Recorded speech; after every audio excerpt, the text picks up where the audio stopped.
Blog Talk Radio.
Greetings, and welcome to Quantum Healing with Candace. I'm your host, Candace Craw-Goldman.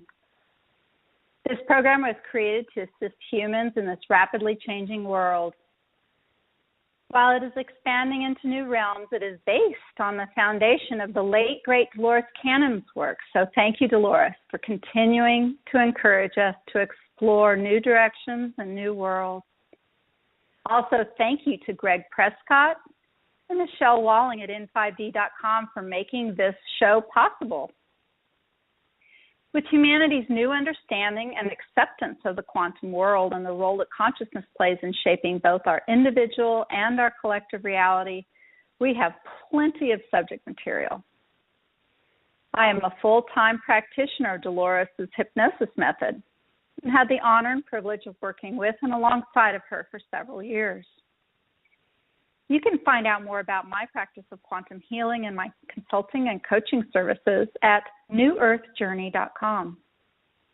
And I'd like to mention I'm offering my own new quantum healing service available remotely. Call or email me about how we can create your very own unique quantum healing process. And lastly, before we get started tonight, for those of you looking for a practitioner of Dolores' method of quantum healing, you may find these wonderful people at Dolores Cannon, QHHT.com. That's Dolores Cannon, QHHT.com. Not only will you find photo listings there, but a practitioner blog and some other useful information for those interested in Dolores' work. Also, if you would like to participate live on the show tonight, please call this number, 646-716-8890. That's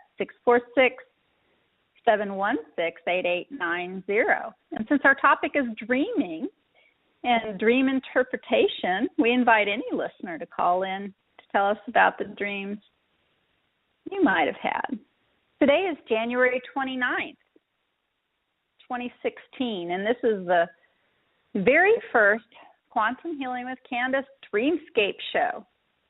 And I personally believe that the topic and the exploration of dreams is one of the most important subjects there is for all of us. And I hope that this program will be just the first of many where we explore the dreamscape's power and potential. Dreaming is the most commonly recognized means that the inner mind communicates to the outer mind. The idea that dreams are a communication from beyond the physical existence is not new. For thousands of years, mankind has been captivated and perplexed by memories of experiences arising when his physical consciousness is at rest. And these memories have become an integral part of every culture on this planet. Dreaming is a universal human language. It's basically your higher self speaking to you. So we're going to talk about all of that tonight. And joining me this evening to chat about this amazing subject is friend and colleague, fellow quantum healing practitioner, Nicole Radke. Nicole Radke is a holistic healer and hypnotist with a mission to treat the body, mind, and soul as one. She has a private healing practice in St. Joseph, Missouri called Natural Pathways. And Nicole was on a previous Quantum Healing with Candace show last November, and I'm happy to welcome her back to talk about one of our favorite subjects, the dreamscape. Welcome, Nicole. Good evening, Candace, and I'm going to say hi to everybody else out there, and I'm really excited to be back. Oh, I'm so happy that you're back as well. You know, I think, Nicole, wasn't it you and I, after we finished with our last show last November, it was after the show we just started talking about dreams together, and I said, hey, we should do a show about that, and that's kind of how this came about. We did. I think if I remember correctly. We thought we would just talk about, you know, the basic, most people talk about dreaming, the different kinds of dreams there are, maybe some resources and books, etc. And then we thought we would talk about specific dreams, maybe some of our own favorite dreams, and or have you all call in or possibly even, talk about things in the chat room where we could talk about some of your dreams that you might want to have interpreted or have our idea of what we think they could possibly be about. But, you know, I'd like to start out by just talking about that at first, which is dreams are highly individual. Absolutely. The symbology in dreams can be universal. They absolutely can be, you know, and we talk about some of the things, some of the symbols and some of the ways dreams can be thought about. People talk about what, for instance, water means in dreams or what different animals or different things. But you can have your very own personal symbology in your dreams. For instance, I absolutely love animals, and I absolutely love cats and dogs, etc. So a cat or a dog in my dream may, be considered a friend or a companion or something like that coming and helping me out. But if somebody, say, had a very awful experience with a dog, maybe, a dog hurt them terribly or mauled them, unfortunately in their life or whatever, well, a dog in that person's dream, may symbolize something completely different. So Absolutely. Where we can talk about analyzing and interpreting dreams on a scale in that way, it doesn't always match. Would you say that, Nicole? Absolutely. Yeah, I think symbolism and dream interpretation is an essential part of your life. You spend a third of your life asleep, a third of your life in the dream world. And so there are some universal symbolism that we use, but I kind of look at it as something to get you started so that you can develop your own symbolism and understand your own dreams that way. But ultimately, it's about trusting your own intuition, too. So what does that dream mean to you? Because it is very personal in that way. What's helpful sometimes is if another person were to interpret your dream, or if you had a dream book or something like that, it gives you a different perspective of looking at it. So for me, it's always about being practical, is what's the most simplest explanation for whether it's the scene or what's happening in the dream. But we definitely overthink it way too much.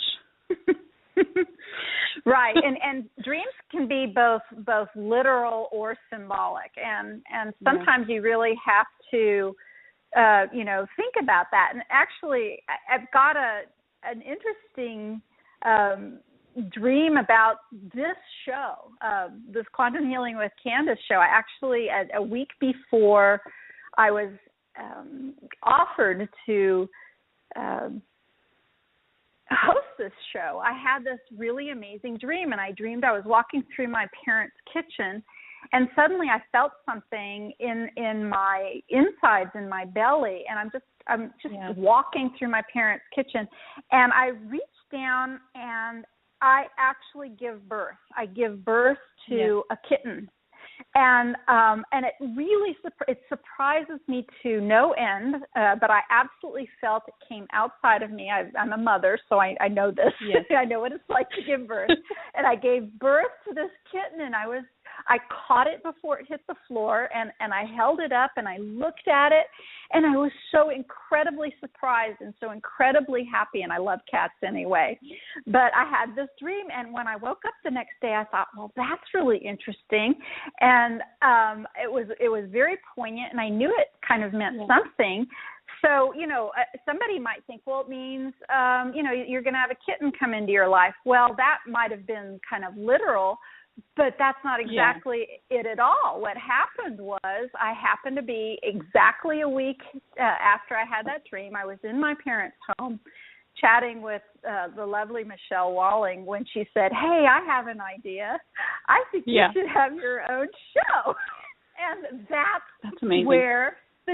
That's where the dream came in. So it was, giving birth is a symbol often for being creative, And I was in my parents' home, and that's where I got kind of this news. I happened to be chatting with her again while I was in my parents' home, and it just really, really fit. And it was a kind of a fun dream. Have you figured out what the kitchen and the cat represented to you? Well, the cat, since the cat was a kitten and it was really small, and I adore cats. The kitten was, the radio show, and it was such a surprise, and and it was all me and all mine, and meaning, it stems, it's created from my inners, and a lot of it had to do with kind of where it all happened, and a couple of the shows had happened while I'd been at my parents' house. Yeah.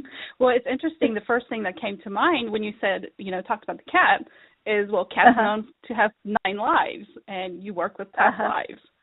Right. And typically a kitchen would represent food, and we would look at food symbolism as knowledge. It's information. So it's very relevant, not just what was happening, but also where it was happening in the dream. Exactly. And not only that, I'm in the middle of walking. So, I'm moving. I wasn't standing still. It was mid-stride. I was busy doing other things, and it just kind of came out of nowhere. Yeah, it matched. It fit every way you looked at it. So I love that. So, kind of jumped into your dream interpretation right away, but didn't really kind of mean to do that, but it just seemed like it fit. Well, it's probably where they want to take us. I think a lot of times dreams like that it's like deja vu. It's that same feeling. It's just a confirmation that wherever you are in your past, that things are moving along. I think that there's so many different ways of looking at dreams and different cultures, but I think if you think of it as in terms of your life path, we're constantly learning and adjusting. So to me, dreams are not just something that I do when I'm asleep. To me, it's a different reality. It's a different world. It's multidimensional, and we go and we explore other things. We gather that information. We bring it back and adjust whatever we need to adjust. It's just another form of learning to me. Absolutely. And have you not heard about those societies, Nicole, some indigenous ones? I believe in South America there are some societies that the village will wake up in the morning, they will gather around, and they will share their dreams, and they will base their day's activity upon the knowledge that the people brought back from the dreaming world the night before, which I just find astounding as far as how it compares to the Western notion of often just dismissing dreams as frivolous or meaningless. Yes. Yeah, especially the part I'm familiar with the in Australia with the Aborigines. Actually, our dream cycle or a sleep cycle is not supposed to be 8 to 10 hours. What they're known for is they would usually go to sleep when it's sundown. They would sleep for 3 or 4 hours. They would wake up, and they would interpret each other's dreams. They would go back to sleep for the same amount of time. They would get up in the morning and interpret dreams again. And I actually learned that in one of the books of an author we just discussed before, through Robert Moss. And I think that sometimes if people wake up in the middle of the night and They just, why can't I go to sleep, or why am I not, whether you call it insomnia, or I think there's a purpose to being in that quiet space where you can then reflect on whatever dreams you have or meditation. It's not that you're just asleep and the rest of you, that nothing's going on. It's almost to me as if you're waking up. And when you come back, this is the dream world here. That's definitely a way of looking at it. And there's so many different kinds of dreams, aren't there? I mean, we have, dreams where they really are precognitive. They can predict or give you hints about what might be coming down the road. My kitten dream, of course, was one of them. There are some very literal dreams, very symbolic dreams. There are dreams where people who have passed come to visit you, and that's an amazing after-death communication type of place where this can happen. And I've been very fortunate myself to be able to experience that many times, and it's such a comfort to be able to do that. And there's dreams where you literally go into past lives. You find yourself in past lives or past situations, working on perhaps themes that you may be working on throughout lifetimes. If you're in battles or something over and over again, it could be that you're in a battle just in your office workspace or in your home life, but it could possibly mean that that's part of your soul plan and your soul understanding across lifetimes. There's lots of different ways to look at dreams. Yeah, there's so many different levels. Some people are very aware of their dreams, so they call that lucid dreaming. A lot of people feel that they don't dream at all because they don't remember their dreams. And what I learned fairly early on, it doesn't matter if you remember them or not, because you're still having an experience, you're still dreaming anyway. So the one thing that I would want people to take away from this is, especially if you look at dreams that you feel kind of foretell the future, especially if they're scary, that there is no dream that you have to be afraid of. There's even the ones that seem really scary or that we would consider nightmares. For me, those are the ones where the most work is being done, the most things are being released or integrated. Right, and there's places where you have to face your fears. I'd rather do that in my dreams than do it in waking life. You have to turn and look at that monster square on and deal with that, if it is a monster, of course, and deal with it in your dreams. But if you go ahead. It's also practice in a way for those things. So even if something does seem scary, there's a safety aspect about exploring the different outcomes in the dream. And so much of it happens subconsciously, but it does help you in your relationships the same way that we explore through QHHT and connecting with the subconscious in that way. It's just another way of communication from your subconscious. Yes. We talk about that a lot on our support forum, and I know that you and I probably talk about that a lot with our clients in the same way when we have QHHT sessions, that, having a QHHT session is an awful lot like having a dream. And so if you, find yourself practiced in dreaming or daydreaming, it can really help you if and when you want to explore in that way, if you want to explore your consciousness in that way. Well, tell me what you know about Robert Moss.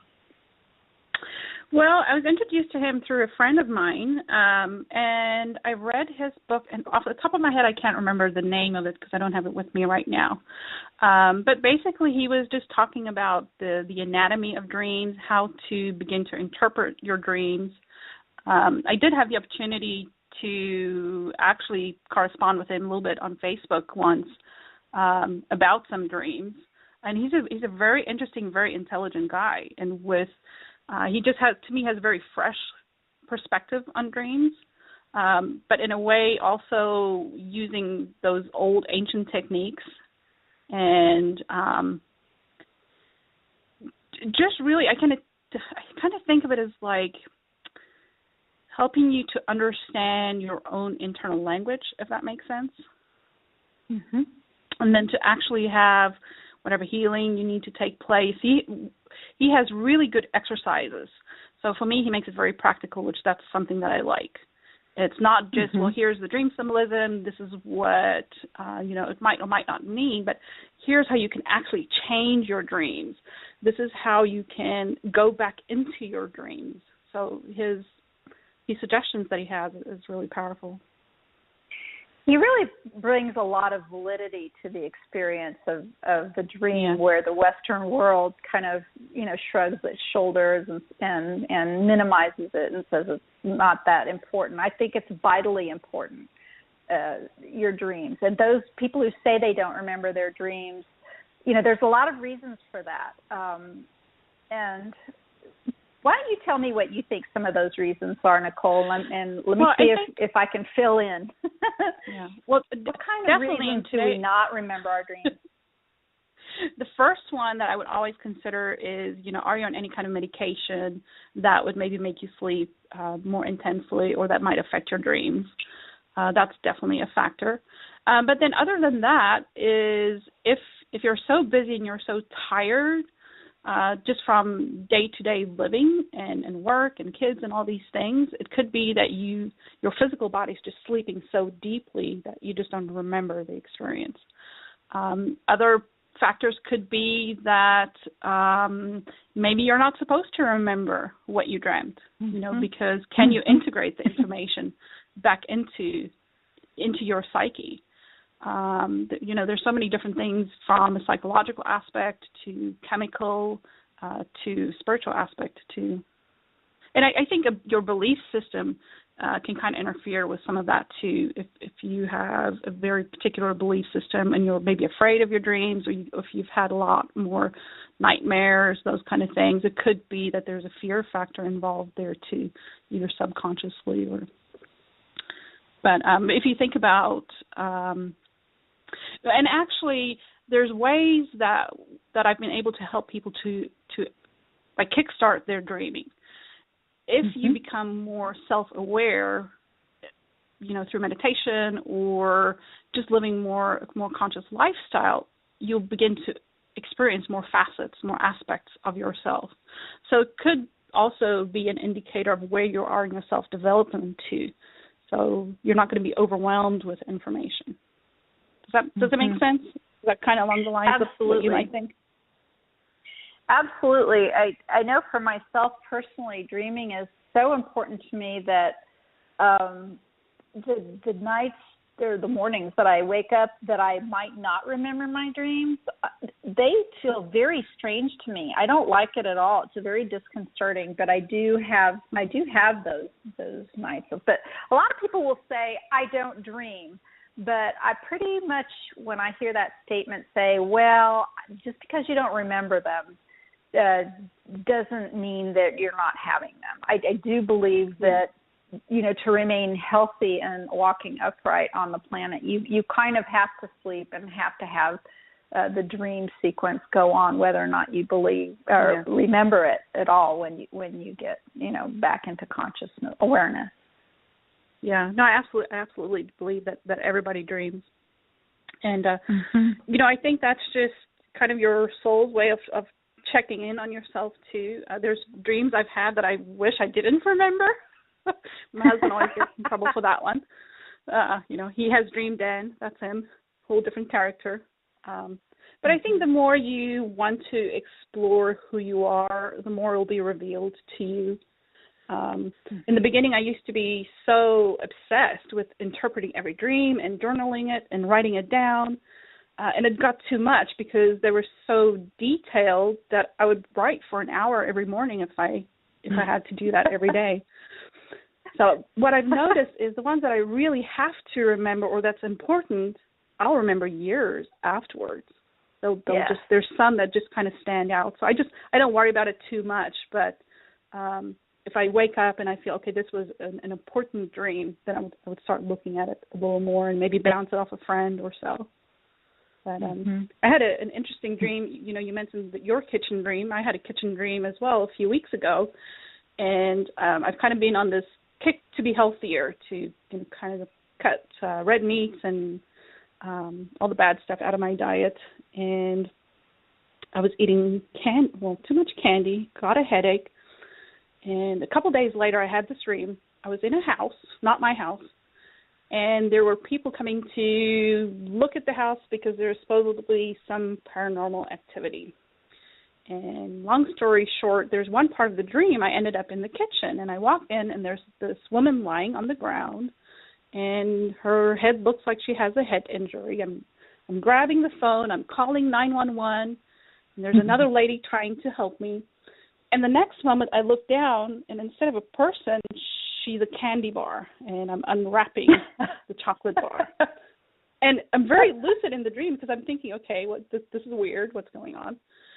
And as I get her unfolded, I look back down again, and she is a grilled tomato sandwich. I can see the tomato slices with the seeds and everything in it, which is probably one of the strangest dreams I've had. But when I started analyzing it, I knew that food meant information. I knew that what types of food was important, and I knew that immediately the first thing that stood out to me is that chocolate, for me, causes migraines. So I knew that they were trying to tell me something about my headaches. And it was really about information, yeah. But, yeah, as I looked down at the tomato sandwich, the 911 operator answered, and I said, oh, no, it's okay, she's fine. But interesting, when I started researching that, there's actually a link between tomatoes and chocolate. They have the same enzyme that is said to create migraines. So I cut tomatoes out of my diet, and my headaches have gone away.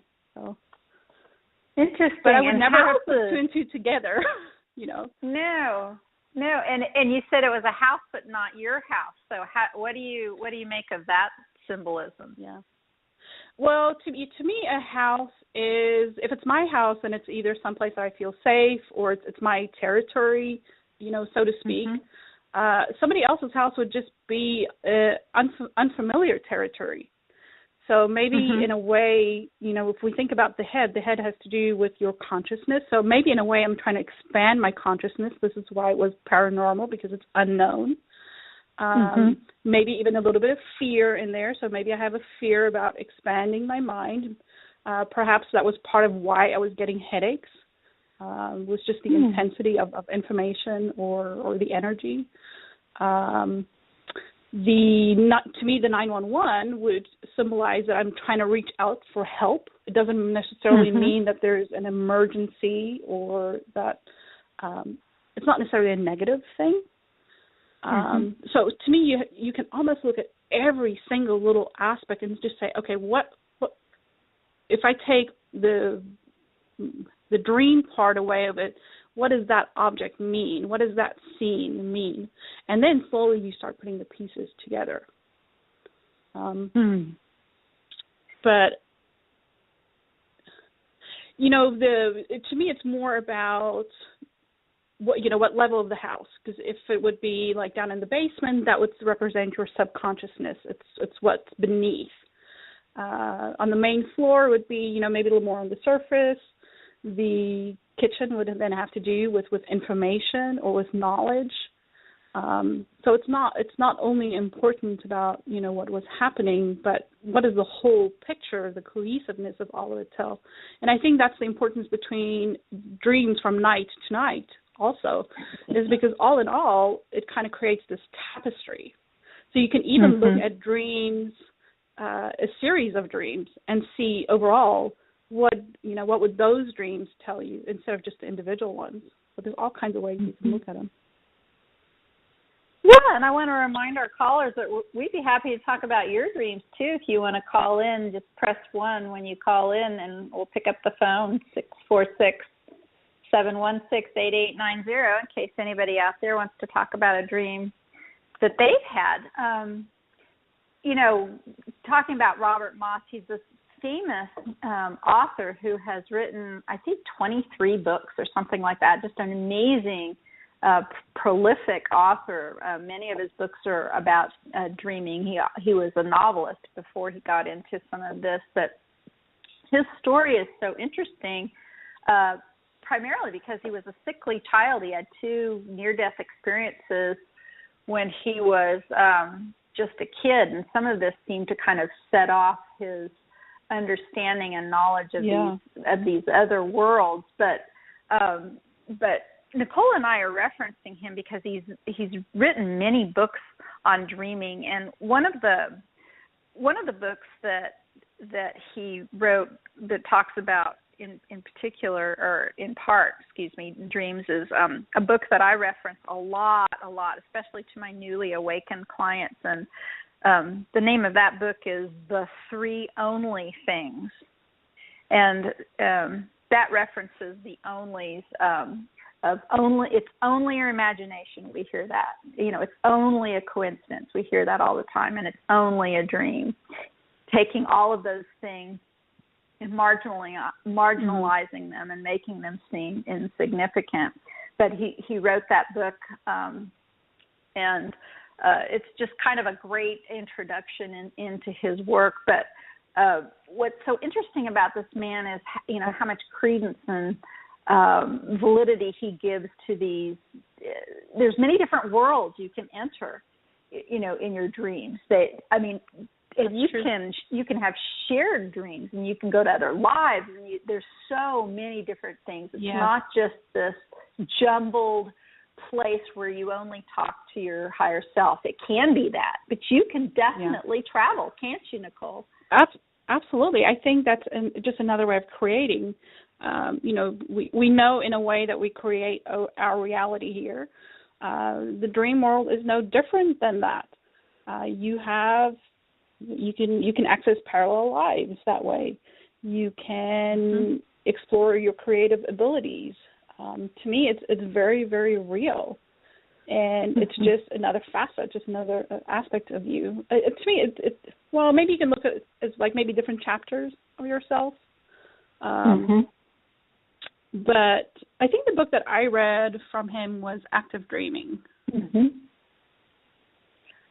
I don't think I have that one. I think I have about 3 of his books on my shelf, and I've read The 3 Only Things up and down, and but the others I've thumbed through, and I haven't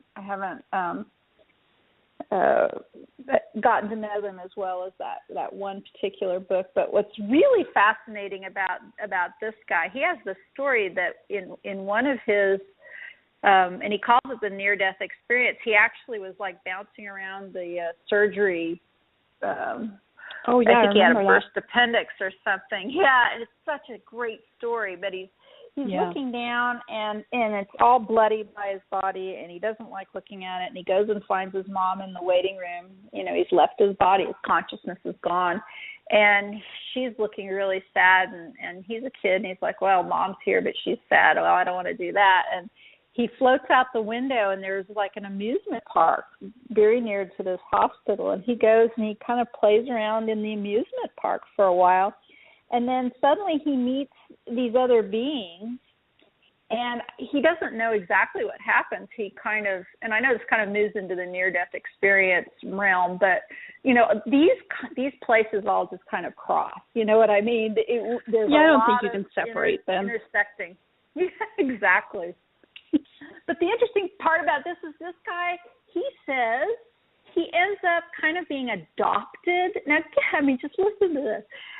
Adopted by this other family in this other realm, and he lives decades and has a family, children, grandchildren, lives to be a ripe old age into his 90s or even his hundreds in this other world.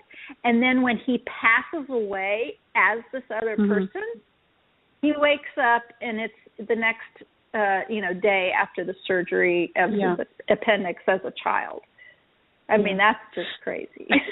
It's amazing, but to me it doesn't sound strange, really. Maybe it's because I'm so used to, talking about all the things that we do, but It reminds me of Ishtak Bentov, who was, I believe, is a physicist in the 70s, and he explained something that would kind of fit into that. What seems like maybe moments here or a day here, time is not the same in outside of this experience that we have. Time is very different and maybe even non-existent in other places. So who's to say that wasn't a full life? And when he came back, to me, that is like the dreaming, like the waking up into this lifetime.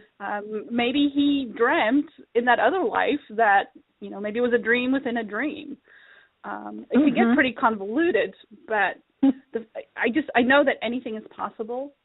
And to me, that's the part of the creative ability too, and living almost like two lives simultaneously.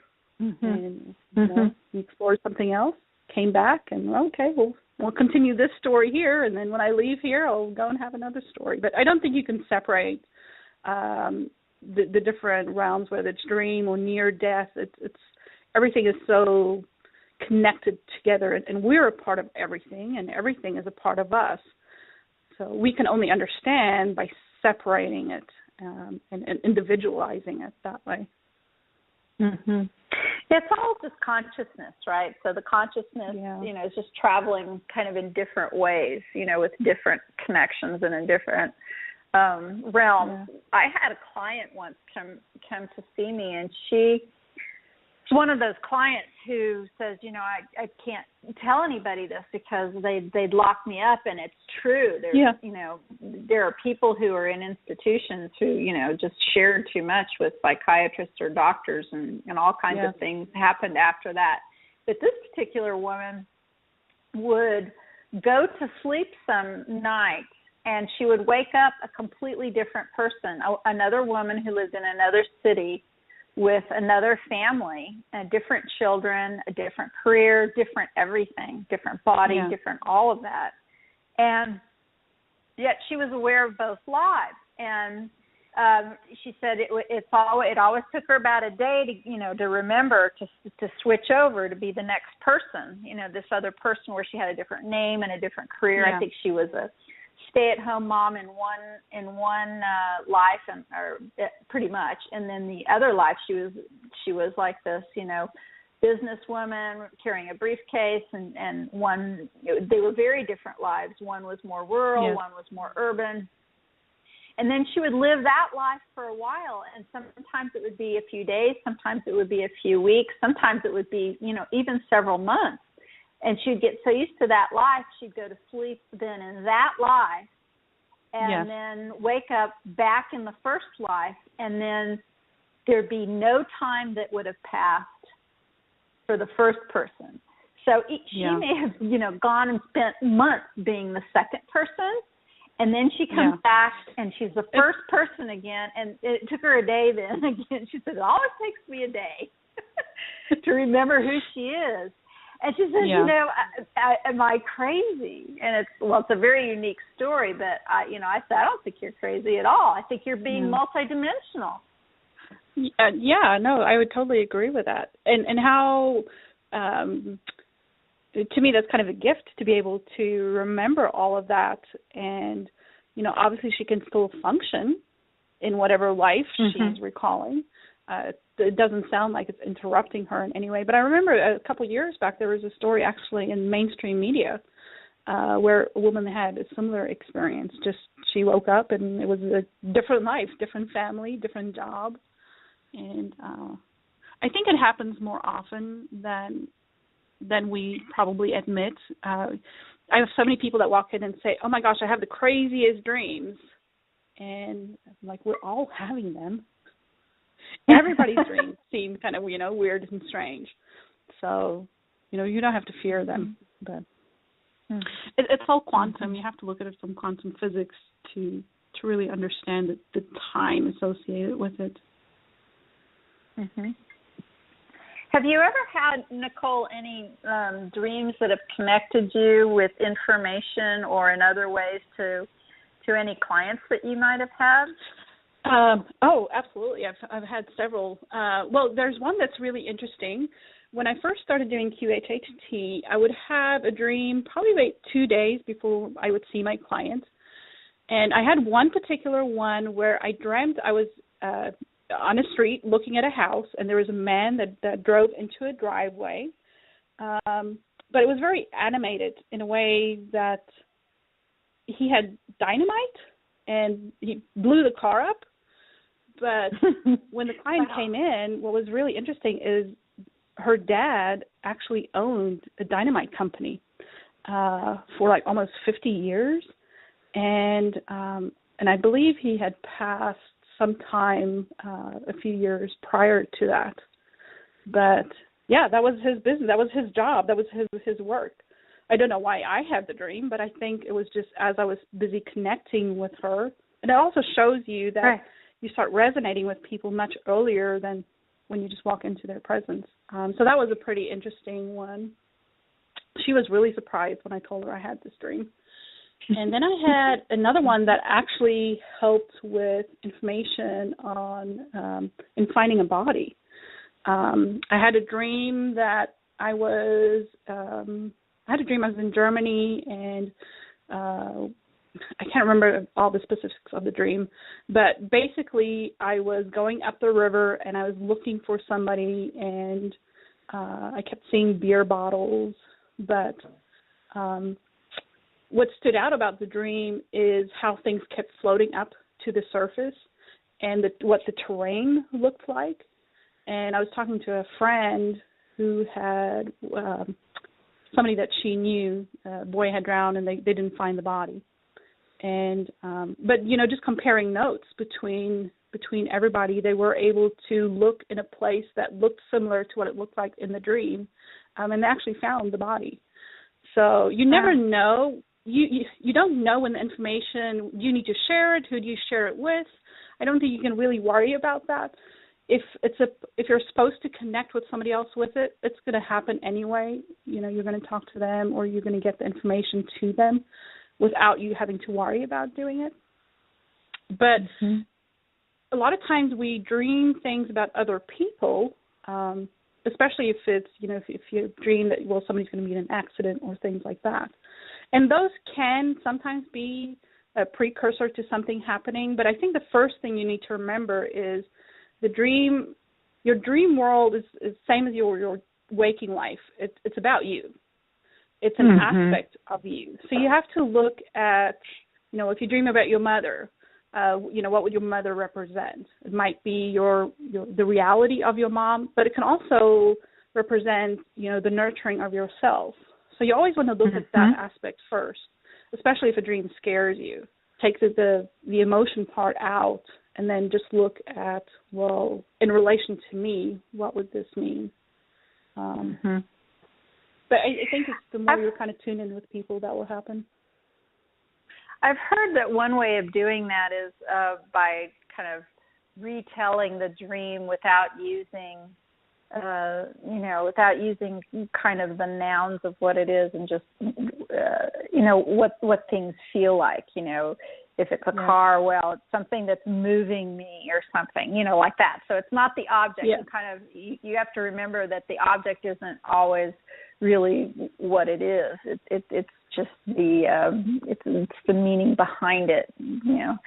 So so many different incredible ways. I had a client once, Nicole, and this was not a QHHT client. It was somebody who was interested in a core process, and basically a meditation visual process. He was having some physical issues. He was not interested in doing a QHHT session, but he wanted to talk about how he could help heal his body. He was having some terrible digestive problems, just some really severe digestive issues, and I really loved the fact that how my dreams played into helping this particular fellow, because he said he just couldn't figure it out, and he'd been to all these doctors and he didn't know what else to do, so he's contacting me because he's looking for some energetic alternative way of trying to help himself,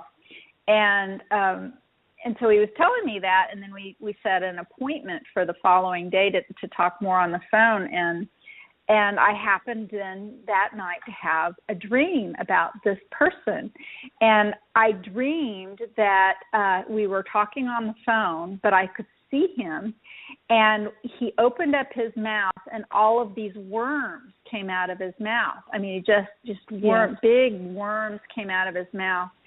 And it was kind of horrifying, but I also knew that it was very important, and in the most delicate way possible. The next day, I talked to him about this dream. I'm like, look, I think this could be important. And when I told him about it, I said, have you been checked for parasites? And at first he started to poo-poo what was going on there. And you know what? He suddenly remembered that he had been in Mexico several months prior, and there was a flood, and he was caught in some flood waters. And he never, ever, ever put the two together, that being caught in these flood waters could have anything to do with his digestive system. And with that information, it made him think about what happened, and that he'd gone through that, and he had never mentioned that to his doctor. And he went back and had additional testing because of knowing, being in that situation could have exposed him to some pathogens that, could have. And it was exactly what happened. He got back to me a few weeks later, and he said, I can't believe that your dream is the thing that helped me figure out what was wrong with my gut. But it was. Isn't that amazing? Yeah. Well, absolutely. That's so amazing. Obviously you were in the right place at the right time, and he was. He might not even have thought about that any other way. So I think there's so much healing that happens, in situations like that. But what's some of the experiences you've had with, where do you think people have trouble with interpreting their dreams, from your perspective? Well, my perspective, it seems that,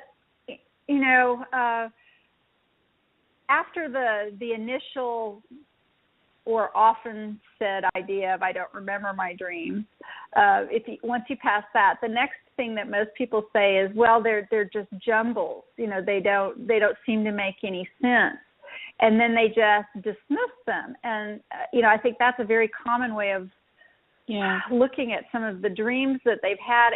But that's such an easy out. Once you really start talking to some people about what they mean, they're not like a movie. They're not like a scripted television show. You really have to look at them, with a more thoughtful, approach. And so a lot of people will say they just don't make any sense. They couldn't possibly make any sense. But when you start talking to them about, well, where are you normally? Are you in your body?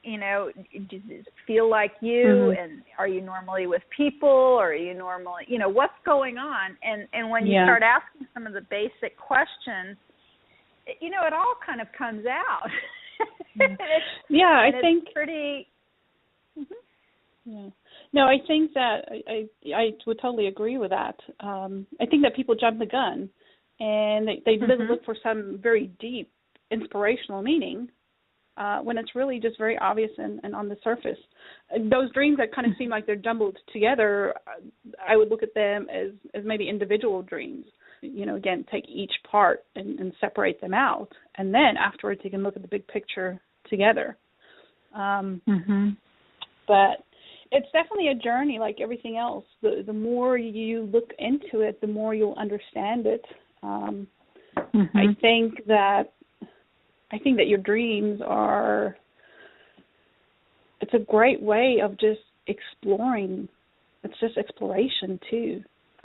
Every night before I go to sleep, I am absolutely excited for my dreams because I know I'm going to experience something or go somewhere that maybe I haven't been before, and I just set that dream intent I think that made the biggest difference in my dream, is just setting the intent to dream. And now I don't even have to do it consciously anymore, or setting the intent to remember the dream when you wake up. It just kind of sends that message out there that, okay, I'm ready for more. Give me more. I can handle it. That's a really good thing for all of our listeners to take away. If you haven't, set your intention to remember your dreams, it may sound kind of pat. It may sound like, well, that can't really work, but oh my gosh, it just does. And if you even go so far as to, on a Post-it note, on your bathroom mirror, perhaps when you're brushing your teeth, I intend to remember my dream. I intend to have that connection. It can really, really be helpful and bring you closer to understanding some of the deep things in your life, and bring some excitement to your life as well. One of the dreams that a lot of QHHT practitioners have are dreams of Dolores and the auditorium. Have you had any auditorium with Dolores dreams, Nicole? I haven't had the auditorium dream, but I have had dreams where I would hear her voice. There was one in particular that stood out that was really more like a daydream for me, but it was just very, very clear what I heard her say. Don't forget about me, tell everybody about me. But it was just in such a way that, this is important, keep going. But she shows up in our sessions all the time. Somebody would have a message from her. So I think she's kind of helping us steer from the other side. Absolutely. But I think you have to, setting that intent before you go to sleep is important, because if you go to sleep and you're tense and you're tired and you're kind of in a negative frame of mind, then you're not going into it with the right attitude, and you're going to wake up and you're going to feel tired still. So it really affects how you feel overall too. And, you can program your dreams. You don't even have to make it be, I just want to remember my dreams, and then have it be willy-nilly. You can program your dreams to solve certain problems, or to bring you clues and, answers, and have help in your lives. You can ask for visitations from people who are alive or who are dead, or people from other lives, other worlds. You absolutely can do that, and you may not find something happen right away, but if you keep at it, you'd be surprised what can happen when you program yourself to have those kind of dreams. Some of the dreams. Well, you're in control. Yes, you really are. And of course, there's that control. The dreams where you have the most control are the lucid dreams, and they are a lot of fun. And most people have experienced at least some vague sense of being lucid in dreams at least once or twice in their lives. And the lucky ones do it more often than that. Can you lucid dream very regularly, Nicole? Much more now than I used to be able to. And the way that I recognize it is I'm aware of my thought process. So as I'm dreaming, sometimes I'm aware it's a dream, other times I'm not, but I'm aware that I'm thinking, that I'm observing and making decisions. So I'm not one of those lucid dreamers where I necessarily change the situation or the scenery. I'm just very aware of the mental process. Although I did have one where I saw aliens coming out of the cornfield towards me in my dream, and I just immediately in the dream became afraid, and I had a thought. I'm like, no, I don't have to be afraid. I can change this. You can change the way that they look. So they had long trench coats on, and they opened it up, and there were two stacked on top of one another. But it just in the moment they reminded me, no, you can change this. It doesn't have to appear scary. Right. So, go ahead. Oh, and the same, when you set that intent before you go to sleep, you're laying there, your eyes are closed. Why not make use of the time and begin your dreaming? Start thinking of something. Put yourself in a situation or, in some place that is, kind of cool to be at. and jump started that way. But most people will find if they do that for a week to 2 weeks, they'll notice a difference in the way that they dream and recall it. It doesn't take very long. You really do have more power over your dreams than you might think.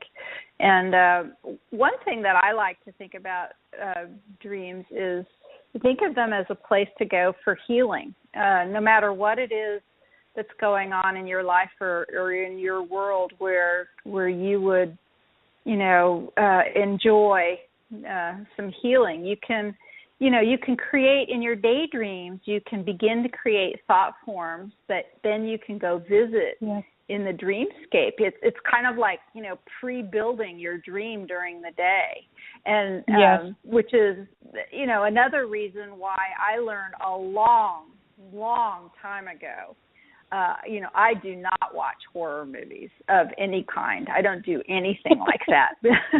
I mean, my imagination is way too filled with stuff anyway, and that's why I don't watch the news. I don't do any of that, and I truly am very blessed. I have very few, scary or awful dreams or nightmares. I did have them as a kid.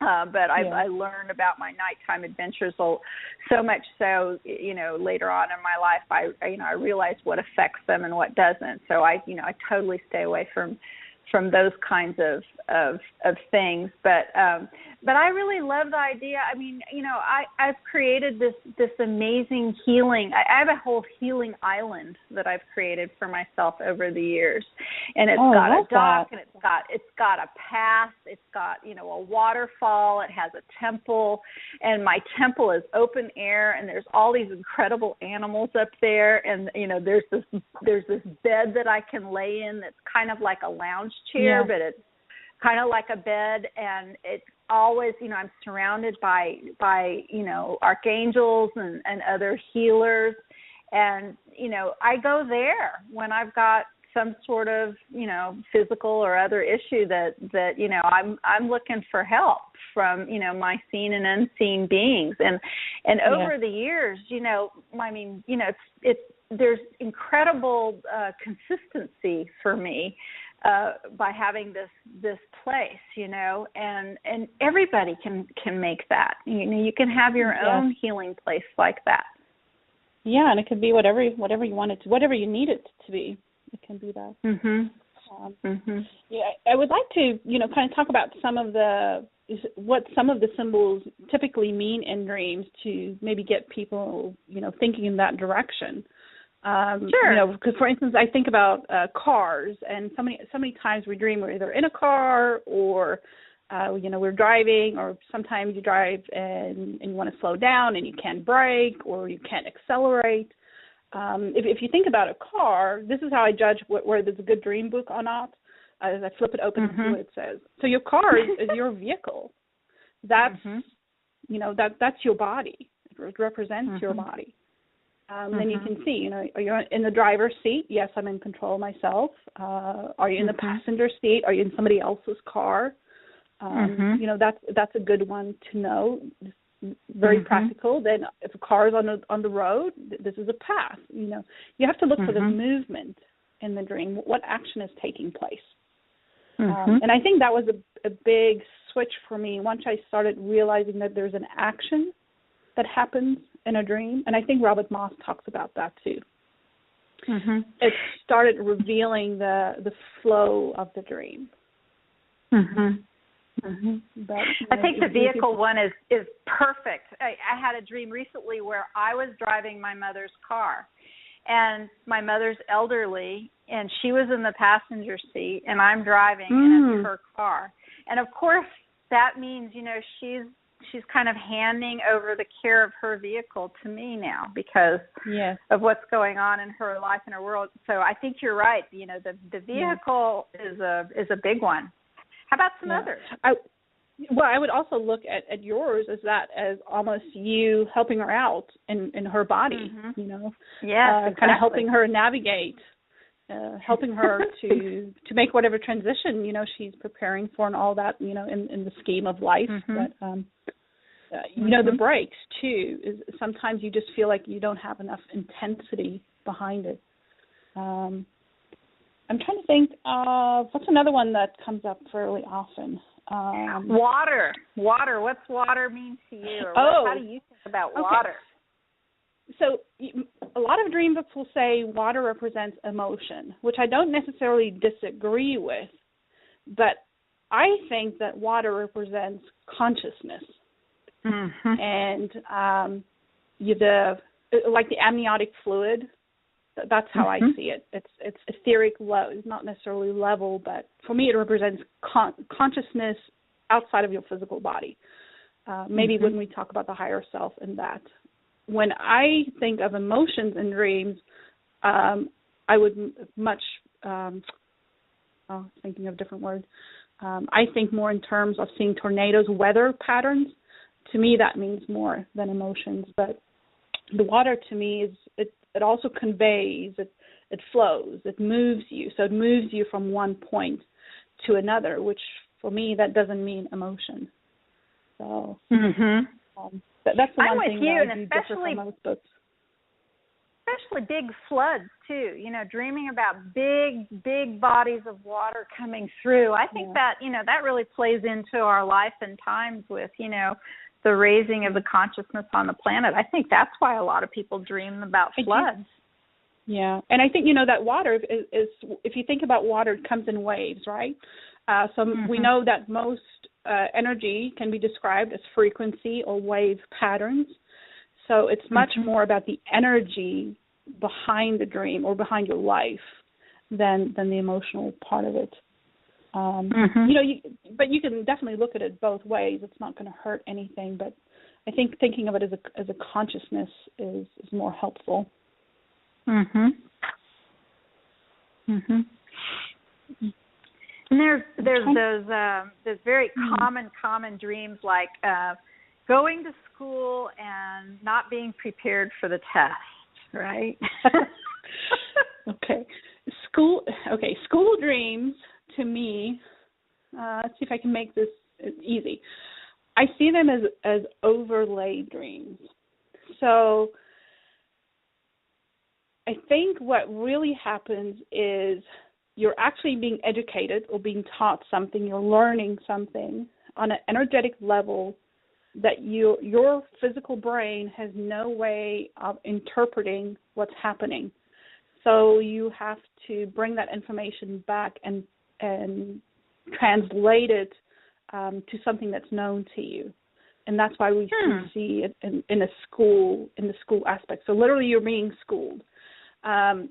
If you're not prepared for it, that's why you're having the dream, is because you're being prepared. I would call those dreams where real work is happening. You're actually learning, same way as we learn here. But I don't think we can. I kind of see it as an overlay dream, or maybe a symbol of what's happened. Symbol is not a good word. Overlay is the best interpretation I can kind of offer for that one.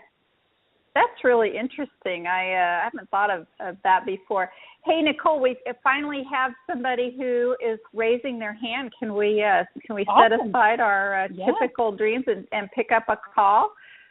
Sure. So I'd like to answer the person who's got their hand up over here in the call list, and it's area code 313. It's area code 313. You are on the air. Hello. Who am I talking to? My name is Vaughn Robert. How are you guys doing tonight? Hi, Vaughn. We're doing good. We hope you're doing well. I am. I'm actually a fellow Blog Talk Show host as well, like you guys. I actually got on you guys searching, through, how you go on the dashboard and you see the people who follow you, they show the other shows. Well, I actually come across, I know of N5D through Facebook. There's one of the pages that I liked, and it came across. When I saw you guys on Facebook, on Blog Talk, I was like, I need to get on that right there. But right now, you guys are in my Kool-Aid right now on this dream thing. Because, I'm one of those guys who we were speaking about earlier in the show who, for a long time, this is like recent history, I didn't remember dreaming, even if I was dreaming. But until recently, I'm starting to know at least that I'm dreaming. Matter of fact, I just finished my show a couple of hours ago, and I was saying something about I don't know where I got this from, but when I went to sleep, when I go to sleep sometimes now, like a couple of days ago, I was like, I want to constantly remember my dream and what it's actually meaning. But I remember in one dream this week, somebody handed me a book. I don't remember who it was, but I remember I think it was a man figure, and somebody was handing me a book, and it's actually sitting in front of me right now. But it looked exactly like it looks now. I hadn't seen the book in like 4 or 5 years, through some travels and stuff that I was doing. And the book is called How God Changes Your Brain. And I was able to get into it. Yeah, I was able to get into it this past week, about just like 10 pages, and I read it a little bit about 5 years ago. But it's what I'm trying to get at is really those dreams are something is speaking to me through the dreams, like your higher self. Yeah. But even when I couldn't remember my dream, I was still at the point where right before I wake up, I could hear or feel something giving me clear instruction, like a breakthrough or something. I may be having a little bit of trouble understanding something, or whatever the case may be, might be going through something, and it's while I'm sleeping though. Yes. I'm kind of the mindset that right now we're actually asleep. It's like we're in the Matrix or like or Avatar. Like we're in that right now. When we go to sleep, it's when we disconnect from that machine and we go to our true place of where we are actually are, because, all of this as within, so without. Your 5 senses are pretty much nothing more than interpreters for what's going on with inside of us. You know what I'm saying? But the dream, I don't know exactly how it, the awakening process is like that for different people. So can I ask, so you had a dream that you received a book, and the book was about dreaming? No, it was about how God changes your brain. I remember the book. Changes your brain? Okay. Yeah, how God changes your brain. What it basically speaks to, as soon as you contemplate anything God, your brain automatically starts to make new dendrites and neuron connections of things of this nature. So that in and of itself makes it so. Yeah. But it seems like there's a lot going on there. Yeah, it's always something like that with me.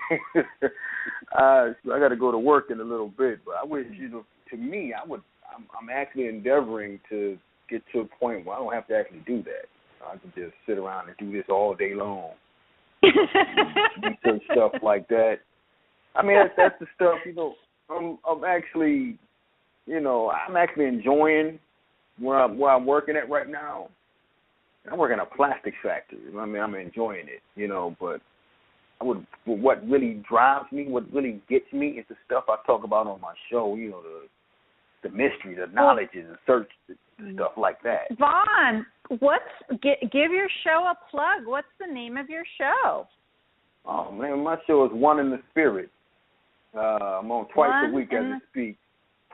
Yeah, One in the Spirit. Well, thank you for telling us what your show is. What kind of things do you talk about? Well, on the Sundays, actually, it's One in the Spirit because it talks about the interconnectedness of all things. I just bring it to the fore. I just bring it all to that central point through different subjects. Like on Friday night is what's called the Friday Night Hangout, where I'm talking about all kind of different stuff. I'm in the Book of Enoch, the Lost Book of Enki. I'm talking about spiritual physics by Guy Stephen Needler. Things from the what is it called? The dialogue of the hidden hand was talking about the infinite one becoming aware of itself, seeking to experience itself, and the one infinite creator is born, stuff of that nature. But on Sundays, I talk about things that are centered around the law of attraction and how we're actually we're the author of it. And it is us. It's extensions of what we are. We're always using it. I always say on there that the secret wasn't a secret. The secret is technically great marketing, because the real secret is that we were actually doing what they say in the law of attraction at every measurable increment of time. It just we didn't know what we were doing. So somewhere around that. It sounds like your dream. If that's a lot of what you're talking about, the law of attraction, and creating your own world in that way. That's what your dreams are showing you too. In a way, it was kind of showing you that you made that next step. So now you can begin to remember more. It is a little bit more like a premonition type of dream. Kind of shows you that you're in sync with things. Yeah, that's a beautiful thing right there. Because they line up like that nowadays beautifully. I mean, everything they just lay down I don't know exactly when I got on the idea. I got it from somewhere. I just don't remember where I got it from. Where you ask the dream to speak to you. Because I'm for some long time I couldn't if I don't even know if I do dream. And even the title of your book. Yeah. Even the title of the book, In the Dream, that represents source knowledge, source understanding, insight, and intuition, and inspiration, and ideas. There's so much information in what might seem just like a short little dream. Oh yeah, no doubt. You know what? I'm a little bit. I get excited. You see that commercial on TV nowadays, where it's an IT commercial, where it's 100 people. It's a little cartoon. There's one person hollers out, "There's a door," and everybody tries to go through the little bitty door at the same time, and they start crashing at each other. It's like that with me a little bit. But I might be studying astrology. Next thing I know, you say numerology. What's that about? And I'm over that way. Next thing I know, I'm looking at planets, and next thing I know, I'm looking at dreams. Next thing I know, I'm looking at spirit. I'm like that. I try to bite. I'm a greedy kid at a buffet table. Yeah. Trying to bite on everything, but it's getting better now. I like to call it nervous energy, where I'm actually able to. I guess it would be like Michael Jordan said. It's the point when you're in the game, and everybody's going fast, but it's slow for you. It's starting to get like that for me. Yeah. I totally understand. Understand everything is good. So it's just all good. But I feel like looked at you guys. I just started following you guys this past week when I found you. Looking at checking the stats on my show, I'm like, oh, they on tonight. And before I go to work, I called an astrology show the other day, and I was at work on a machine. I'm at work. I can't speak. Ain't nobody around to talk to me. So, I'm all over the place with this thing, man. Well, it sounds like you're really, all the different interests that you have probably make for a very interesting dream world for you. I know, that's one of the reasons that, I make sure I don't watch TV and I don't watch the scary movies and everything, but, studying astronomy and studying some of these other things, when you start immersing yourself in them, these are the kinds of things that can and often do show up in our dreams. What we feed ourselves and think about during the day very often can show up at night, and we can explore those concepts and some of that world, without the encumbrance of, physicality and having a body. I mean, you can just take yourself through space, You can go visit a nebula or something like that. It can be an amazing opportunity for, breaking out and having and really some great adventures. Well, thanks so much for calling in, Vaughn. There's a lot of different shows and hosts here on N5D, the Cosmic Awakening, and some of the other shows. I hope you come back. Oh, of course. I'm a follower, so whenever you guys come on, I'll know about it. Well, thank you so much for calling in, and I love that. I may have to go look that book up, How God Changes Your Brain. Thanks so much for calling in, Vaughn. Yes, ma'am. Pleasure's mine, ma'am. You have a great evening. Thank you again. You too. Well, how fun was that, Nicole? How God it amazes your brain. Yeah. And it was just interesting listening to him talking about, like, look at all the synchronicity that he was referencing in his life. There is something that he mentioned, it seems like there was kind of the shift that happened, and he just seems to be remembering them more now than he used to.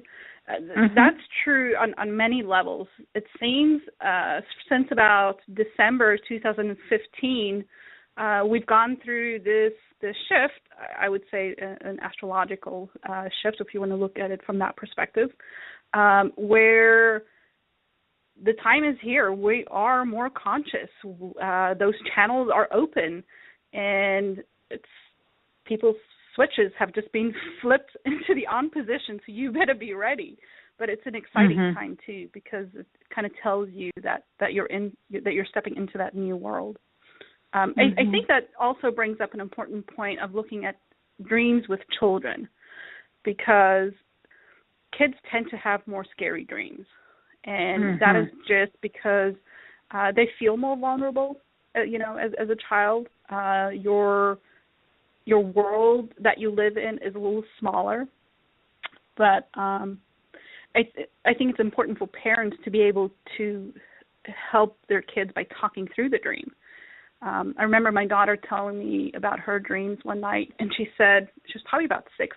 She says, when you go to sleep at night and you just kind of walk around town, and I'm like, no. You do that? It just fascinated me. It sounded like she was astral projecting, and so it's like, oh yeah, I can go wherever I want to go, and I'm walking around town, and they just take things for granted so easily. We don't need to explain the mechanics of dreams to them. But it's just another way of them adjusting into their environment. Babies sleep all the time. Why is that? It's because there's still an integration of the soul that's happening at that point. They're still learning a lot more on the other side. And as the physical body grows, they can adapt into this life easier. It's not just that, okay, you're the moment of birth, and here you are in all your full glory. It's a process. You enter that way, and you also exit that way. And a lot of the dreams that we have prepare us for the eventual exit of our life. So when you have a dream about, maybe dying or somebody else dying, some of it is just practice. It doesn't mean it's going to happen tomorrow or in the next week. Scare yourself with it. But, a lot of times we don't know what to tell kids when they have a bad dream about the boogeyman. Right.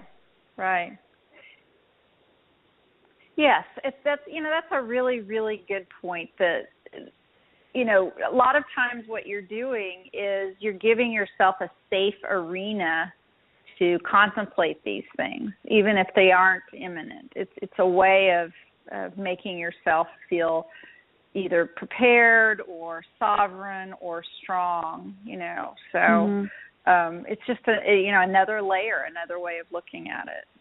Yeah. Absolutely. And don't forget the love factor either. What does it, as a mom, what's the first thing you do? Is you put your arms around your child and you're like, it's okay, I love you. That's all that they need. Whatever the disturbing part of the dream was just something that made them maybe feel threatened or, maybe just not feeling as loved, at school or love will fix so many different things. Everything. Sure. If you come from a place of love, then you don't have to have the rest of the information necessarily.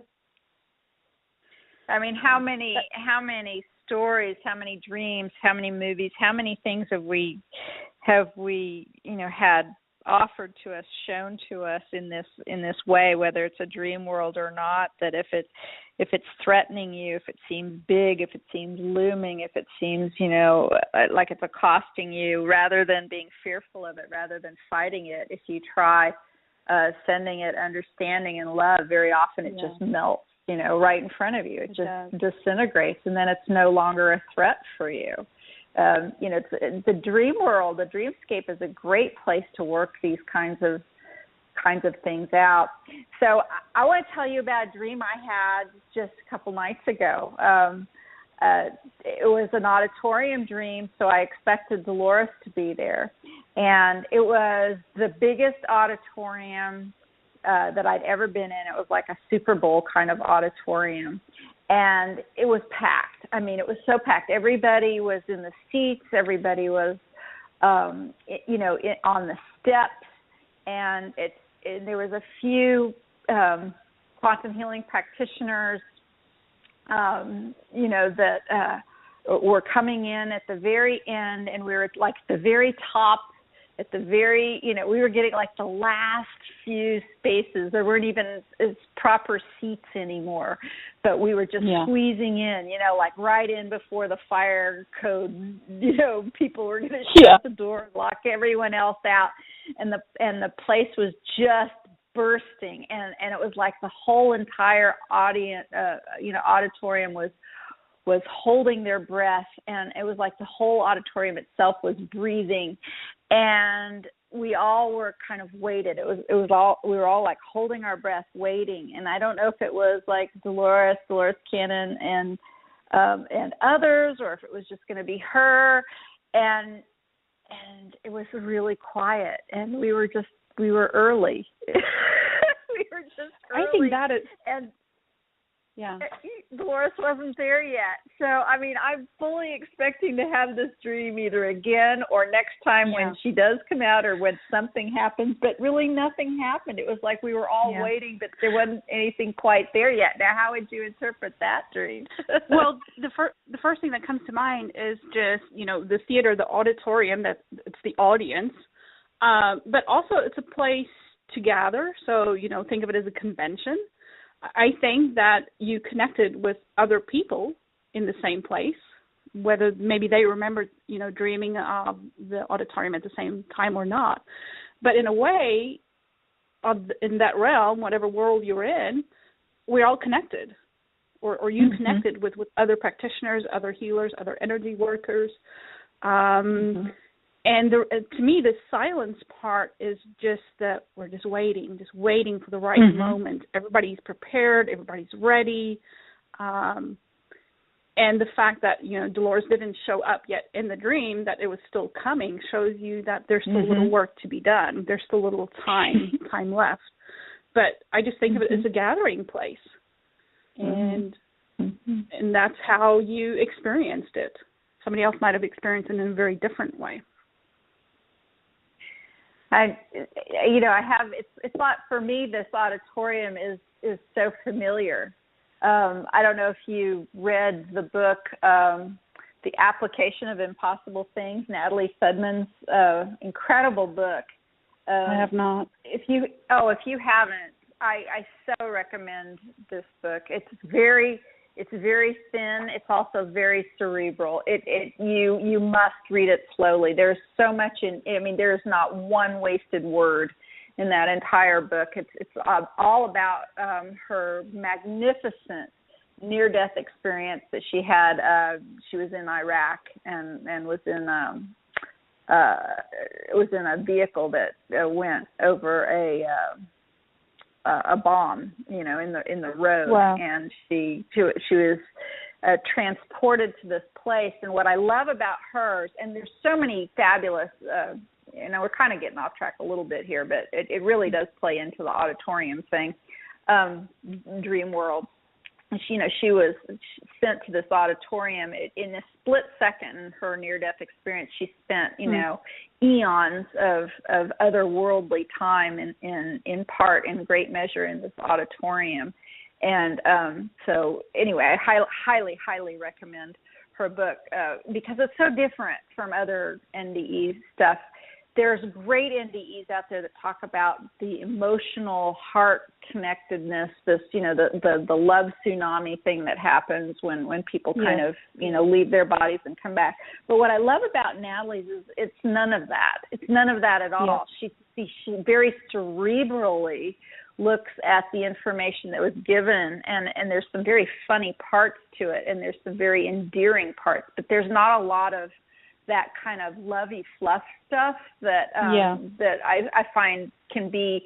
I mean, because let's face it, NDEs, my gosh, of course they're emotional, and they can be. But I think some of the writing out there is, well, at least for my own personal taste, can be a little much like that. But the auditorium itself seems to be this place of expansion and this place of coming together and sharing of information, et cetera, et cetera. So I'm always very excited when, for me, recognizing I'm at the auditorium, always, I'm thrilled. Yeah, that's why your own something. Yeah, that's why your own interpretation of what that means is so important. I think we have somebody that's is in the chat room that's been on hold. Okay, cool. All right. Let's see, MJ. Okay, MJ is wanting to talk. MJ, remind me what your area code is. Press 1, and if you press 1, MJ, you will remind me what your area code is. I think she's the 970 area code, but I'm not sure. She's pressing 1 in the chat room. MJ, you have to press it on the phone. You're the 970. Okay, that's funny.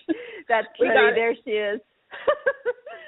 Oh, okay. All right. So, here we have our friend and colleague, MJ Ollinger. Hi, MJ. Hi. Hi, both of you. Hi, sweetie. So good to hear Great your show. voice, MJ. Thank you for calling in and for being here always. Yes, thank you.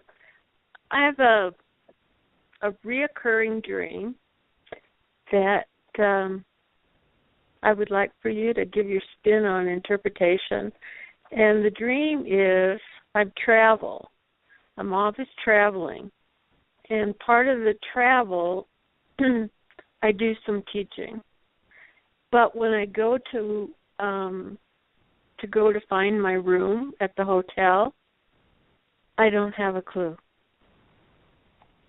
Okay. And the other part of that was the whole travel thing. It occurs constantly that I can't find my airline tickets. Okay. Anything else about the dream? This is kind of bits and parts, but there's some reoccurring to the point where I think it's at a certain time, and I get there and I have to wait for the next plane. Okay. It's frustrating because I can, in my dream, I look down and I'm just trying so hard to see what my room number is. I think have the key. that right there kind of sums up the frustration part of the dream. So there's a couple different ways I would look at it. The first part is you're traveling. So the same way I was saying earlier that we're actually out doing things, we're participating in other experiences. So given that you're a practitioner too, you're just teaching on a different level. A hotel in your dream would be someplace temporary accommodation, right? Somewhere where you just kind of hold over for a moment. The interesting part comes in is when you keep trying to find your ticket or you keep trying to find your way. Literally, you're just trying too hard. You just have to kind of ease up on it. You have to, if you think about, airline, what an airplane would represent, the ticket would be access to flight, access to traveling great distances. So it's not you just getting in your car, you're actually traversing a great amount of space.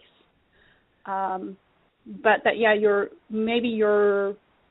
physical subconscious is trying just a little too hard to get you to where you need to be. And that's part of what you're learning on the other side too. So there's a duality to it. You're teaching and you're being taught at the same time about, how do you integrate, how do you find that balance between both worlds. Well, that's interesting because two specific personal QHHT sessions, as soon as, I don't even go to the cloud. I go right to source. Yeah. And I'm out of body. And there was 2 sessions that I did not want to come back into body. Okay. And I'm wondering if this is related, triangulated somehow. I think so. When you talk about that, what comes to mind for me is that you have a way of accessing source directly that maybe in a way you don't necessarily need some of the steps along the way, but because you're having the experience as the person that you are, maybe part of that is learning that even though I have access to everything, it's still important to follow the process, to go through the steps because it's the journey and not necessarily the destination. So you would definitely look at that in relation to, what's going on in your life, big picture of where do you feel the flow of your life and your interests are going. But yeah, you have to look at the hotel aspect. It's a temporary space. So by not finding, the ticket or not finding your room, it's almost in a way kind of forcing you to explore that area a little longer than just going directly to the room. So it keeps you in that space too. So does that kind of make sense? Yeah. Yeah. So the fact that it's reoccurring is important. Every so often,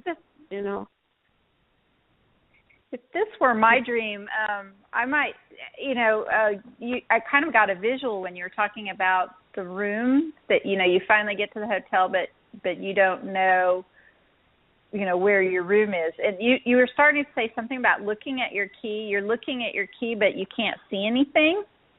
Was that? Yes. Interesting.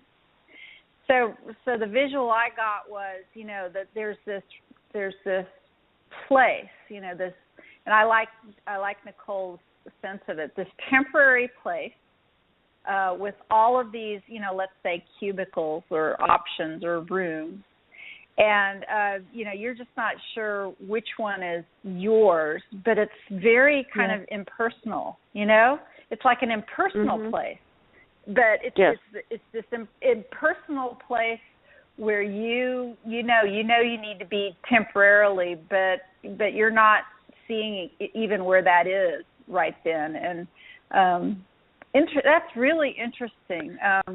It's like a phase. Do you ever have any variations on the dream, MJ? Does what changes with it, if it ever changes? It's usually an intense few seconds as, they fly by, but it's such intensity. It's, I don't panic, but it's, that's usually the dream itself. Is there any color in the dream? Do you ever recall any color? Green. There's shades of green when it's the hotel, but when it's to the airport, it's like I'm going through this great big tunnel, and you got to go through this security, and it's all charcoals and different shades of grays and blacks and stuff. Okay, because that's interesting. It's kind of guided to ask the color question, because green we associate so much with a heart, but it can mean so many different things. It could be, it's a very spiritual color, and the fact that you're going through the tunnel, so to speak, and when we think about the light at the end of the tunnel, To me, that would be the source part of what you connect with. The gray colors would perhaps be, in a way, maybe the dream is helping you to navigate through fears or concerns or the unknown factor. Candace said, about these different choices, these different options. In a way, you're trying to navigate your way through that to overcome those things or to work your way through it. But gray represents balance too. It's right in between black and white. So in a way, you're exploring all these different things to facilitate balance in your life and also facilitate the balance between the worlds that you encounter that way. Oh, that makes sense. What I really love though is, you're moving. You're trying. You're trying. You're moving. You're going. Yeah. You're making plans. You're not stuck anywhere. You know what I mean? You're on the move. Yeah. You are on the move. Yeah. Oh gosh. Well, I have another dream I need help with. Oh, good. Let's hear it. Okay. But I'm going to have to be very general. Okay. Because it involves a person. And this person that shows up is of the male side of life. And when he shows up in the dream,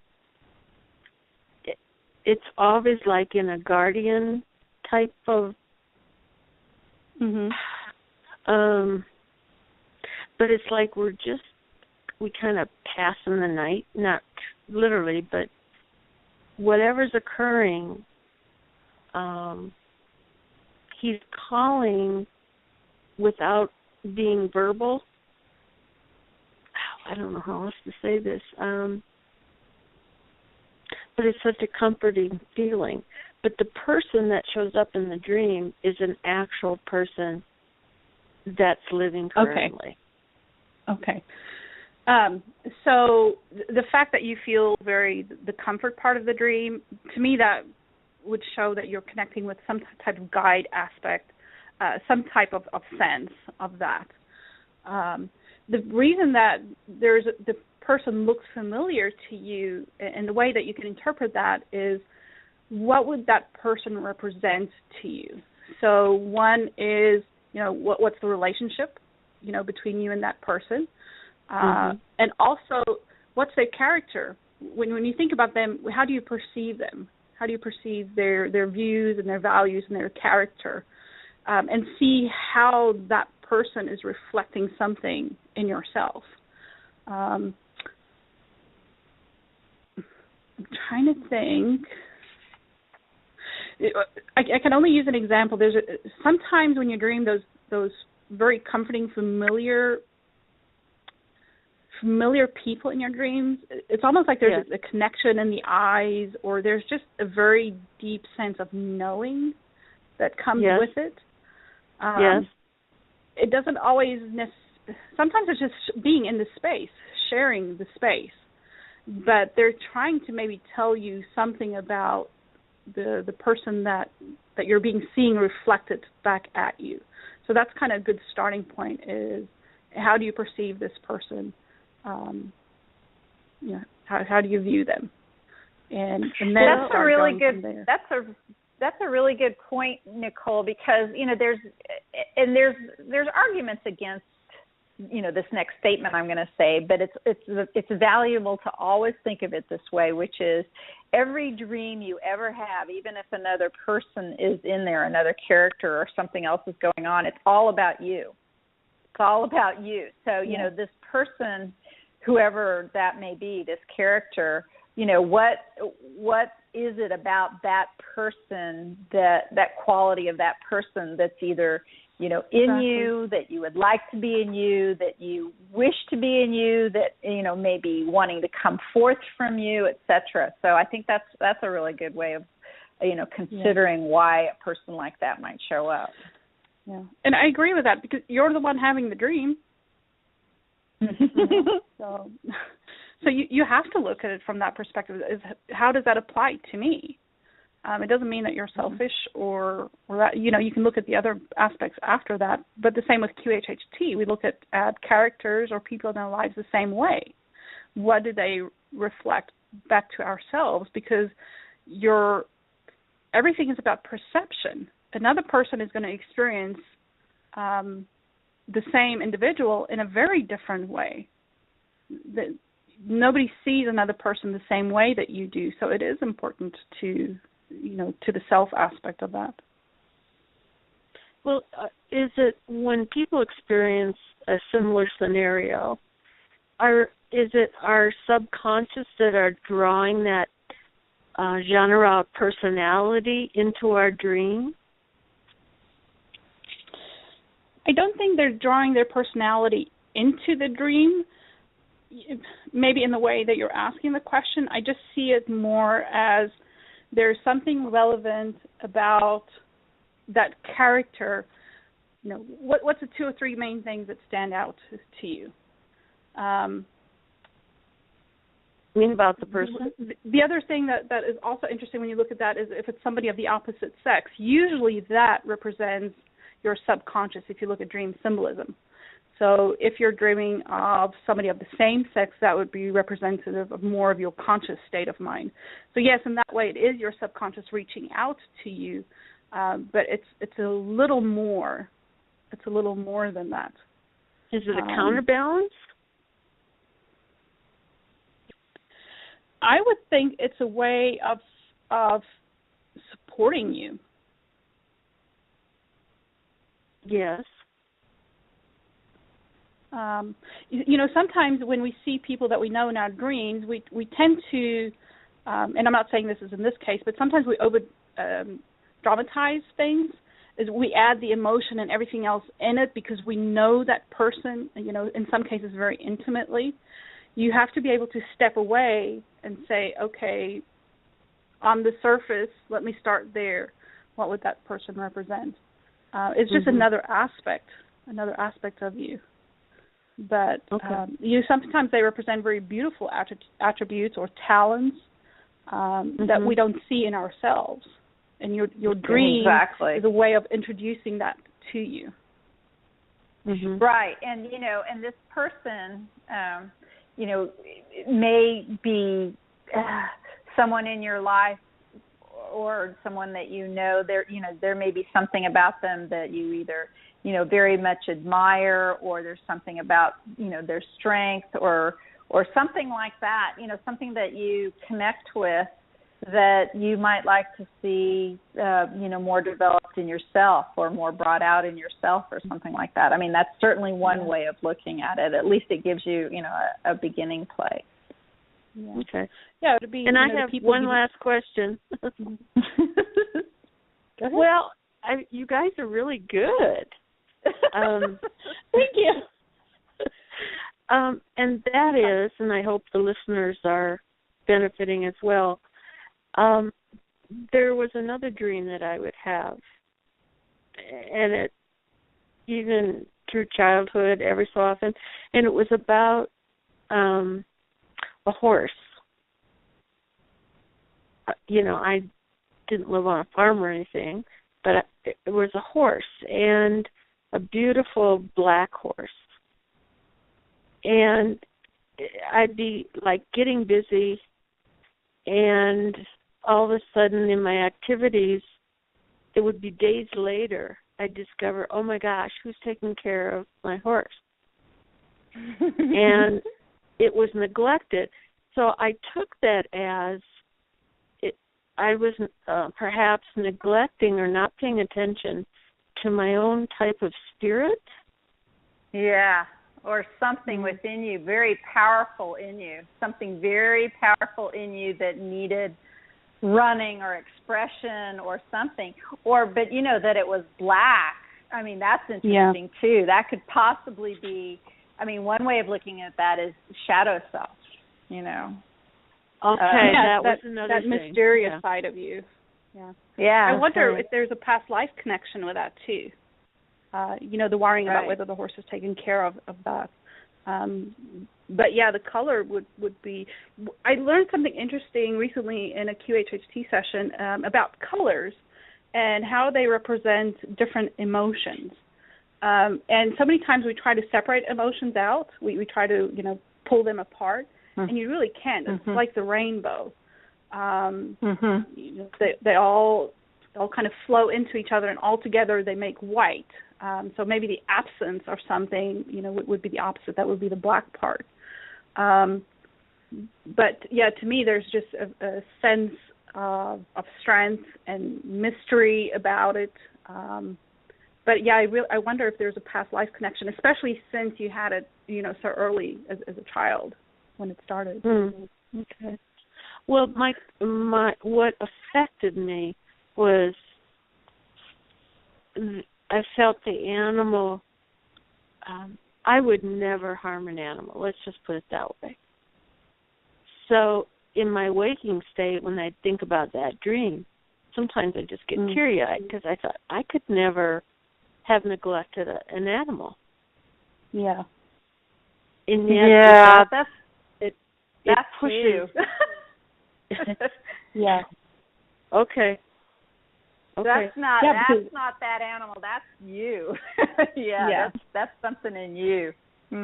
Okay. I mean, that's just just having to take care of yourself. Take it. Yeah. Yeah. No, I would agree with that. Just the aspect of something taking care of you. Yeah, but something big and powerful. Something big and powerful. Again, movement. There's move. What can horses do? Horses can take you places in a hurry, in a very powerful way, and in a magnificent way. This isn't a tortoise. This isn't you know what I mean? I mean, this is a horse. Yeah. And they're magical creatures just on their own. Ask me, I've got a few just right outside the window right here, and I'm so in love with them. But they, I love that dream. Of all the three that you shared, I absolutely love hearing this one. MJ, thank you so much for calling in and letting Nicole and I go to town on your dreams. We can only interpret them from our own perspective and take all of what you heard for what that's worth, and it may or may not be on the money for you. Sit with it for a while and let us know.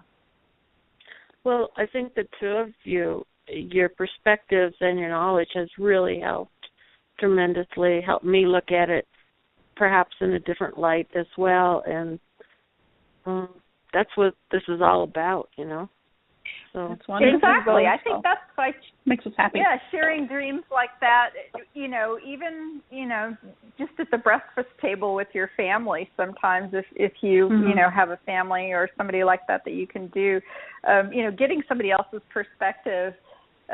Either solidifies your own idea or gives you a new way of looking at it that you might not have thought of, which is why I absolutely love doing this dream analysis. And I've had a really great time doing this with you, Nicole, tonight. We're kind of running out of time.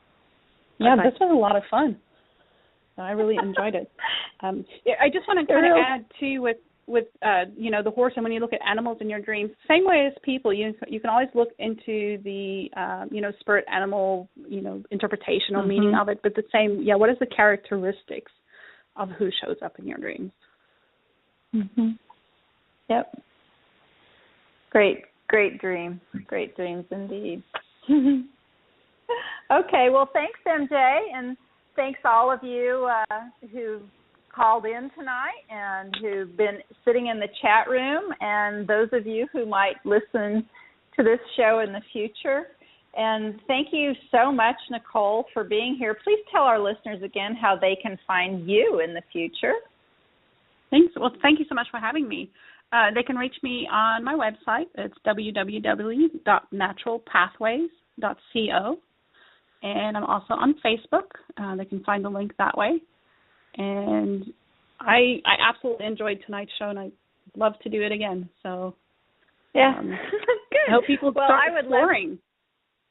I would love to do more Dreamscape shows as well. And again, I'd like to remind those of you out there looking for a practitioner of Dolores' method, you can find them at DoloresCannonQHHT.com. Our wonderful call-in there at the end of the show is MJ Ollinger, and she's in northern Colorado, for those of you in that area of the country. Quite a fine lady and practitioner in her own right, doing some incredible research for us on our original Dolores Cannon support forum. We're going to hear more about that in the future. And you can find out more about my own practice of QHHT and other services at newearthjourney.com. And I also have a New Earth Journey radio show bi-weekly Tuesdays. So please join us again for the next Quantum Healing with Candace show. That's going to be on February 12th.